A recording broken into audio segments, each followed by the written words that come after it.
வெளிப்படுத்தின விசேஷத்தை நீங்க வீட்டில் போய் வாசிங்கன்னா 3 விதமாக வெளிப்படுத்தின விசேஷம் பொறிக்கப்படுகிறது. 7 முத்திரைகள், 7 எக்காலங்கள், 7 கலசங்கள். அப்ப இந்த 7வது முத்திரை உடைக்கப்படும் அந்த கடைசி நேரத்தில் தான் 7வது எக்காலம் ஊத தொடங்கப்படுகிறது. 7வது எக்காலம் எப்போ ஊதி முடியுதோ அப்படி அந்த நேரத்தில் 7வது அந்த 7 கோப கலசங்கள் ஊற்ற தொடங்கப்படுகிறது.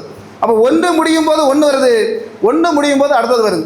அப்போ இப்படி வரிசையாக இந்த 3க்கும் உள்ள தொடர்பு என்ன அப்படின்ட்டு ஜனங்கள் இன்னைக்கு தெரிந்து கொண்டாங்க. அப்படின்னாலே பரலோக ராஜ்யத்தை சுதந்திரித்துக் கொள்ள முடியும். அல்லேலூயா. இதனுடைய மர்மமும் இதனுடைய ரகசியமும் என்ன அப்படிங்கிறது இன்னைக்கு தேவ பிள்ளைகளுக்கு நிச்சயமாக தெரிந்திருக்க வேண்டும். இப்போ முத்திரை அப்படின்னா முத்திரை எங்க உள்ள முத்திரை உடைக்கப்படுகிறது அப்படின்னு சொன்னா இந்த ஆரல்வாய் மொழியில ஐபிசி சபையில் உள்ள முத்திரை எல்லாம் உடைக்கப்பட்டது. எந்த முத்திரை உடைக்கப்படுகிறது அப்படின்னா பரலோக ராஜ்யத்தில் சிங்காசனத்தில் ஒருத்தர் இருக்கிறார். அவர் யார்? சிங்காசனத்தில் பரலோகத்தில் இருக்கிறது யாரு? தேவன் இருக்கிறார். பிதாவாகிய தேவன் இருக்கிறார். அவருடைய கையில் ஒரு புஸ்தகம் இருக்கிறது. புஸ்தகம் அநேக புஸ்தகங்கள் உண்டு அப்படின்னு வேதாகமம் சொல்லுகிறது.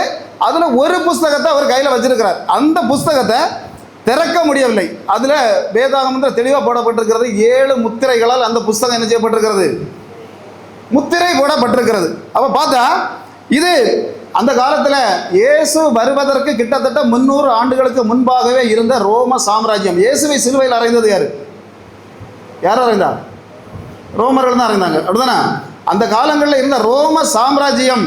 இப்போ ஒருத்தருக்கு ஒரு உயில் எழுதி வைக்கணும் அப்படின்னு சொன்னால், இன்னைக்கு நான் என் பையனுக்கு என்னுடைய சொத்தை உயில் எழுதி வைக்கணும் அப்படின்னு மூத்தவனுக்கு உயில் எழுதி வச்சோம் அப்படின்னு சொன்னால், கொஞ்ச நாள் கழிஞ்சு என்னுடைய 2வது மகன் நல்ல புரோட்டா சப்பாத்தியெல்லாம் எனக்கு வாங்கி தந்தான் அப்படின்னு சொன்னால் உயில் என்ன செய்திருவேன்? 2வது பையனுக்கு மேலே மாத்திரம் மூத்தவன் அம்போனி விட்டுருவான். இதுதான் நம்ம காலங்களில் நடந்து கொண்டு இருக்கிற சம்பவங்கள். இதனால பல கொலைகள் எல்லாம் நடக்குது.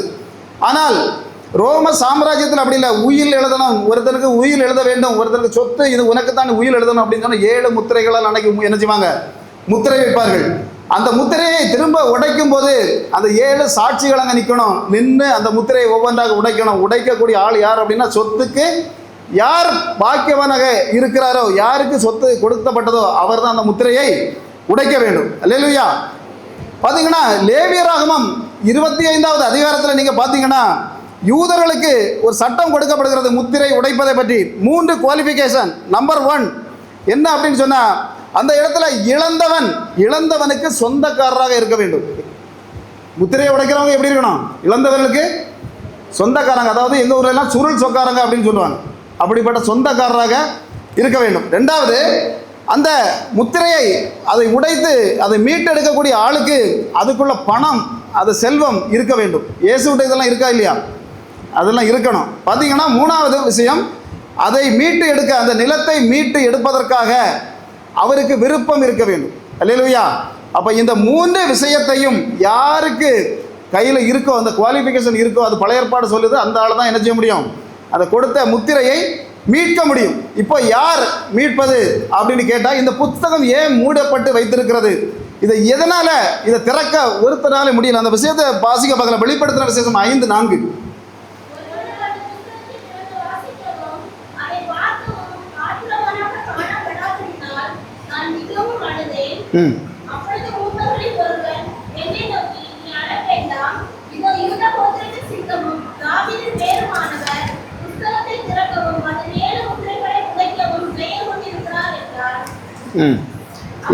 அப்போ போதுமா? எதுக்கு அழுறாரு அவரு?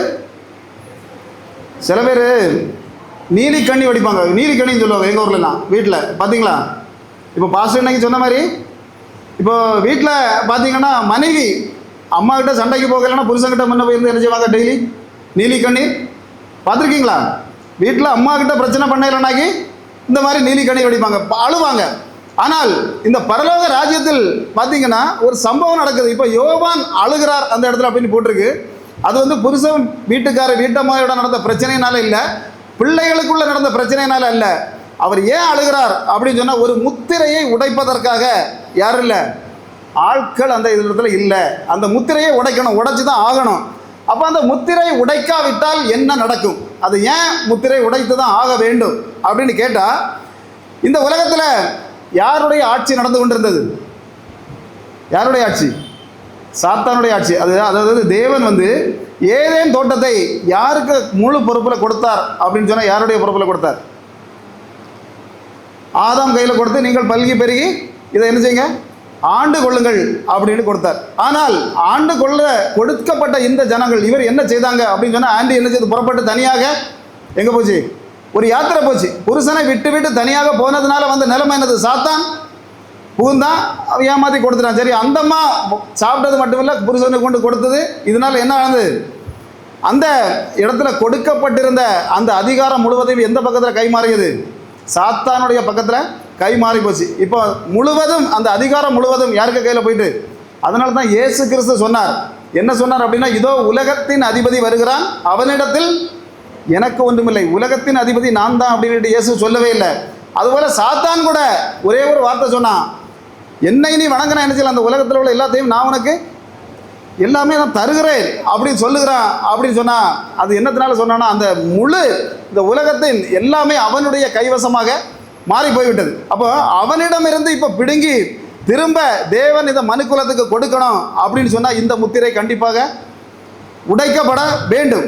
ரெண்டாவது என்ன அப்படின்னு சொன்னால், அந்த இடத்துல பரிசுத்தவான்கள், இறந்து போன மரித்து போன பரிசுத்தவான்கள் எல்லாம் திரும்பவும் எழும்பி வர வேண்டும், உயிரோடு வந்து பரலோக ராஜ்யத்தை சுதந்திரித்துக் கொள்ள வேண்டும் அப்படின்னு சொன்னால் அந்த முத்திரை கண்டிப்பாக என்ன செய்யணும், உடைக்கப்பட வேண்டும். அப்போ தான் அந்த சாத்தானுடைய கையிலிருந்து அதிகாரம் முழுவதும் தேவனுடைய கைக்கு மாறும். அப்போ இந்த சம்பவங்கள் நடக்க வேண்டும் என்பதற்காக, ஆனால் இதை உடைப்பதற்கு ஆள் இல்லையே அப்படிங்கிறதுனால தான் இந்த யோவான் என்ன செய்கிறாரு, கதறி அழுகிறார் அப்படின்னு வேதம் சொல்லுகிறது. ஆனால் உடனடியாக அந்த இடத்துல இருந்த ஒரு மூப்பர் ஒரு வார்த்தையை சொல்லுகிறார். என்ன வார்த்தை அப்படின்னு கேட்டால், எதுவுமே நீ சத்தம் போட வேண்டிய தேவையில்லை, தாவீதின் கோத்திரத்தை சார்ந்த தாவீதின் வேறுமானவர் என்ன செய்கிறாரு, இந்த முத்திரையை வெளிப்படுத்த 5 வாசிக்க பார்க்கலாம்.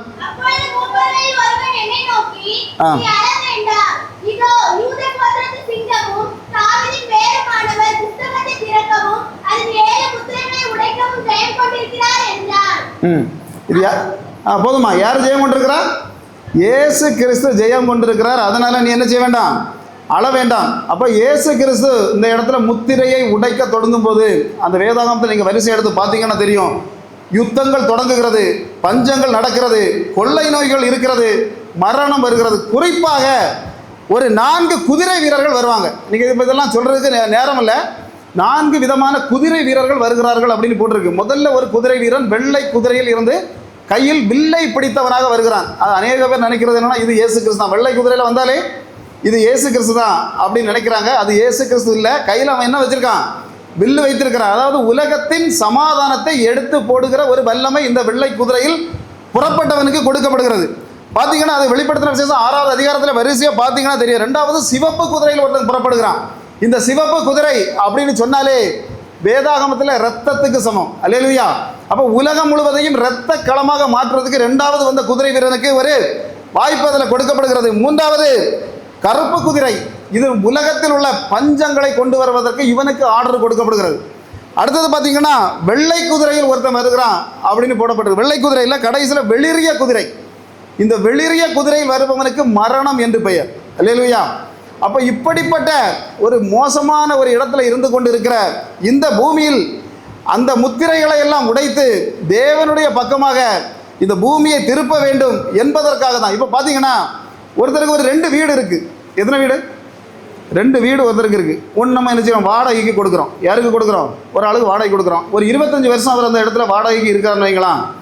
கடைசி அந்த வீட்டை காலி பண்ண சொன்னால் சில பேர் என்ன செய்வாங்க, காலி பண்ணிடுவாங்க. சில பேர் என்ன செய்வாங்கன்னா கோர்ட்டுக்கு போயிடுவாங்க. எப்படி, நான் 25 வருஷம் இருந்துட்டேன்னா அந்த வீடு எனக்கும் அதில் பங்கு உண்டு அப்படின்ட்டு முன்னாடி சட்டங்கள் எல்லாம் இருந்தது. அதனால தான் சிலவங்க என்ன செய்வாங்கன்னா கொஞ்சம் வருஷம் ஆன உடனே ஒரு ஆளை காலி பண்ணிவிட்டு திரும்பவும் இருத்தி வேற ஒரு ஆளை கொண்டு இருத்தி அதுக்கப்புறம் திரும்பவும் இருத்துவாங்க. அந்த மாதிரி பார்த்தீங்கன்னா என்ன செய்யுது, வருஷ காலங்களாக, அதாவது ஆதாம் எப்போது தன்னுடைய உரிமையை விட்டு கொடுத்தானோ அன்னைக்கே இந்த சாத்தான் என்ன செய்தான், பூமியில் பற்ற போட்டு அந்த இடத்துல இருந்துட்டான். அல்லேலூயா.